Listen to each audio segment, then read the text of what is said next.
कोल्हापूरच्या थेट पाईपलाईनच्या पाण्याला आता राजकीय उकळी फुटणार आहे। पाईपलाईनचं पाणी थेट नागरिकांना मिळावं अशी मागणी ही धनंजय महाडिक यांनी केलेली आहे।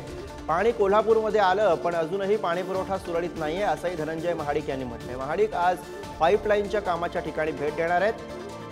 आज पुईखडी इथं महाडिक भेट देणार आहेत आणि 2 दिवसांपूर्वीच थेट पाईपलाईन बाबत आपल्याला लक्ष घालावं लागणार असल्याची महाडिक यांनी प्रतिक्रिया दिलेली होती। श्रेय घेण्यासाठी नाही तर नागरिकांना पाणी सुरळीत मिळावं यासाठी लक्ष घालणार असल्याची प्रतिक्रिया महाडिक यांनी दिली।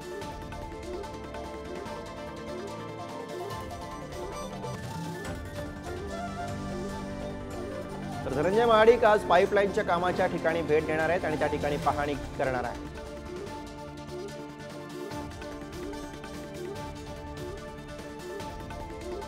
कोल्हापूरच्या थेट पाईपलाईनच्या पाण्याला आता राजकीय उकळी या सगळ्या वक्तव्यांमुळे येताना बघायला मिळते। पाईपलाईनचं पाणी थेट नागरिकांना मिळावं अशी मागणी ही धनंजय महाडिक यांनी केली।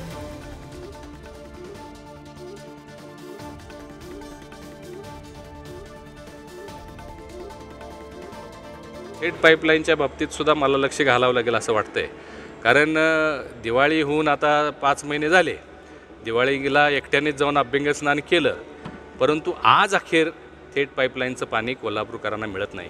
कोल्हापूर शहराच्या कानाकोपऱ्यात रोज महिला घागरी घेऊन, कळशा घेऊन, बकेट घेऊन आंदोलन करताना आपल्याला दिसत आहेत। महापालिकेमध्ये विचारलं तर सांगतायत लिकेज झालं, जोडायचं काम चालू आहे, हे जोडतोय ते जोडतोय, अजूनही चित्र स्पष्ट नाही आहे।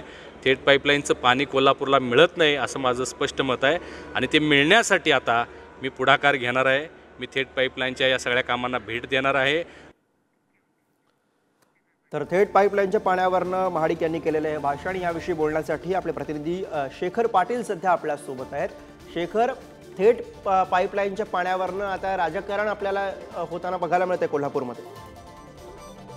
गुरु अगदी बरोबर आहे। काही दिवसांपूर्वीच कोल्हापूरमध्ये थेट पाईपलाईन द्वारे म्हणजे काळमवाडी धरणातील पाणी जे आहे ते कोल्हापूर शहराला जो पाणी पुरवठा होणार आहे त्यासाठी या ठिकाणी दाखल झालं होतं। मात्र अजूनही या पाण्याच्या थेट पाईपलाईन मध्ये खूप अडथळे जे आहेत ते निर्माण झालेले आहेत। अनेक वेळा पाईपलाईन देखील फुटल्याच्या घटना ज्या आहेत त्या समोर आलेल्या आहेत आणि म्हणूनच कोल्हापुरातील नागरिकांना अजूनही पाणी पुरवठा सुरळीत होत नसल्याचं कारण देत धनंजय महाडिक यांनीच आता आपण या थेट पाईपलाईनच्या प्रश्नावरती लक्ष घालणार असल्याची प्रतिक्रिया 2 दिवसांपूर्वी दिली होती आणि आज त्यानुसार कोल्हापुरातील पुईखडी या ठिकाणी स्वतः धनंजय महाडिक जे आहे ते व्हिजिट देणार आहेत। त्या ठिकाणी नेमकं काय अडचणी येत आहेत याची देखील ते माहिती घेणार आहेत। निश्चितच या संदर्भात काही निधीची आवश्यकता असेल शासनाकडून तर ती देखील आपण पाठपुरावा करून मिळवून देऊ अशा पद्धतीची माहिती देखील त्यांनी दिली आहे। त्यामुळे नक्कीच आगामी निवडणुकीच्या पार्श्वभूमीवरती आता कोल्हापुरातील महत्वाकांक्षी जो प्रोजेक्ट होता काळमवाडीतून थेट पाईपलाईनद्वारे कोल्हापूरला पाणी पुरवठा त्याच पाण्यावरून आता कोल्हापुरात